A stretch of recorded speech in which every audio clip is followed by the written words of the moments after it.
অবিলম্বে শান্তি চুক্তির পূর্ণাঙ্গ বাস্তবায়নে ৮ দফা দাবি জানিয়েছে পার্বত্য চট্টগ্রাম জনসংহতি সমিতি। সকালে সদরের তেঁতুলতলায় দলীয় কার্যালয়ে আয়োজিত সংবাদ সম্মেলনে কেন্দ্রীয় কমিটির সাংগঠনিক সম্পাদক সুধাকর ত্রিপুরা এসব দাবি তুলে ধরেন। এ সময় পার্বত্য চট্টগ্রাম আঞ্চলিক পরিষদ ও ৩ পার্বত্য জেলা পরিষদে চুক্তি মোতাবেক বিচারিক কার্যক্রম শুরু, পুলিশ প্রশাসন, ভূমি ব্যবস্থাপনা, উপজাতীয় আইন ও সামাজিক বিচার ক্ষমতা নির্বাহী আদেশের মাধ্যমে দ্রুত হস্তান্তরের দাবি জানানো হয়। এছাড়াও পার্বত্য শান্তি চুক্তি অনুযায়ী স্থায়ী বাসিন্দাদের ভোটার তালিকা প্রণয়ন করে নির্বাচনের দাবি তুলে ধরা হয়। আমরা মনে করি আমরা প্রতারিত হয়েছি, আমাদের সাথে প্রতারণা করা হয়েছে।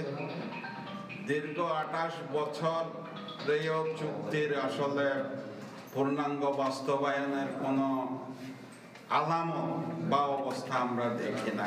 নতুন এবং ফিরে আসা গ্রাহকদের জন্য নগদে চলছে ক্যাশব্যাক সহ প্রতিদিন হাজারো উপহার জেতার সুযোগ। হবে আশা আর ফেরা, সারপ্রাইজ সেরা।